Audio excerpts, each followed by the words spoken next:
Parents and teens may agree about the importance of learning to invest, but talking about money and financial issues at home can often be a tough one. And Sharon Epperson is going to join us right now with some insights from some of CNBC's own financial experts about how to end up starting those conversations. Good morning. Good morning, Andrew. A new survey out this morning from Charles Schwab finds 6 out of 10 parents say it's more difficult to teach teens about investing than it is to teach them how to drive. But to learn about finances, we need to talk about it. There's a difference between gross pay and how much you actually get to keep. This conversation at John F. Kennedy High School in Paterson, New Jersey, is all about money. The more you borrow, potentially the longer it will take for you to pay it down. These 4 journalists on staff at CNBC, Kelly Grant, Darla Mercado, Kate Dorr, and Emmy Martin, are also certified financial planners, passing a rigorous exam to earn that CFP designation. You're going to get an extra 4% of that $50,000 at the end of the year by the match. They return to the classroom to speak with students about financial planning basics, a conversation that often starts at home. My mom tries to push us more to save money. Most people learn about money management from their parents, but having these conversations with loved ones can be challenging. And I'm not going to cut short on anything because of money. 81% of adults say they intentionally avoid discussing financial topics with family and friends. Members of our CNBC CFP circle say staying silent can result in costly choices. If you're not talking to other people, you could be missing out on some strategy that would work really well for you, or you might hear from them about a mistake that you can avoid. Having this CFP allows me to see things from a 30,000-foot view. We think about what are some of the longer-term implications of what we're seeing in the market, and also how might that fit into the bigger picture for an investor. Now, talking about the bigger picture is an important conversation to have, yet research shows many adults intentionally avoid talking about income, debt, and investing with family and friends.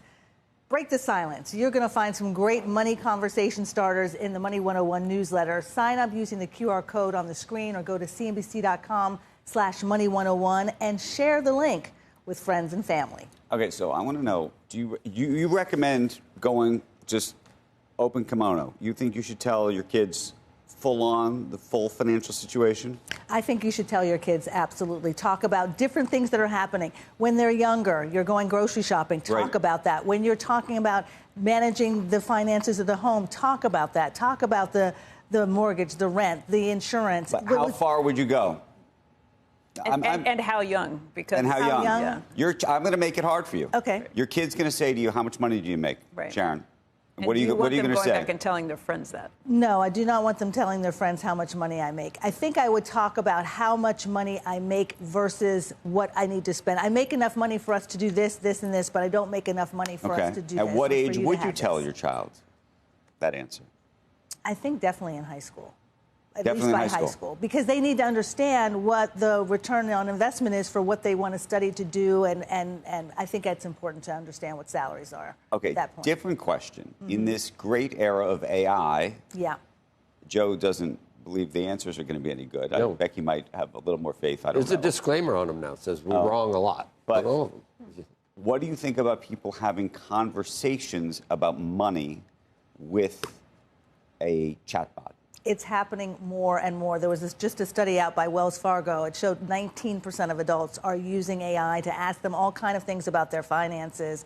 And 90% of those people say they've been profitable, the advice. But what else? What are they going to say? Yeah, not to mention, though, I think it's a great equalizer because there are a lot of stupid people who you can ask about your finances. That's true. That's true. But what's interesting is getting access to the people who are 18, 20s, they're using it even more, double the amount of the average. And so the only issue there is are you concerned about all your information is out there, or, that people are looking in and using your information to kind of come up with their answers. But like Becky said, financial advisors disagree so much on what a client should do. So, just getting that advice, it's kind of like, I think, I always go to WebMD or to Google something about my health, right? And then I come into the doctor and I come with that might drive them crazy, but I want to have some agency and know a little bit about something. What you were talking about with talking with your kids with this, it's probably talking with them about medical issues is the other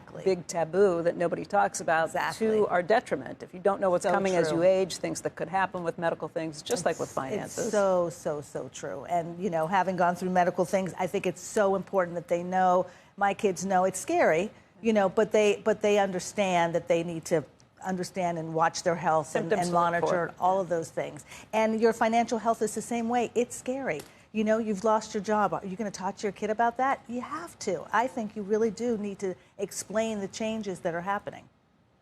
For most common things, AI is pretty good. For, you know, most things that you get are not the worst case scenario. But it's also a great conversation starter, right? You're talking about just for money. I'm not for everything. You know, you look into that and it says that, but you know, you want to go to the actual sources and all that. But it's a great way to get some information and find out where you need to go to find that original source and to talk to people. I'm down on doctors a little bit. It's impossible to get and physicians, you know, people that are trained, that you go and they're, I don't know, they're like super nurses or something, that they're basically doctors, and you can actually go to see them in the same week that you call, you know, for an appointment. Yep, they're very good.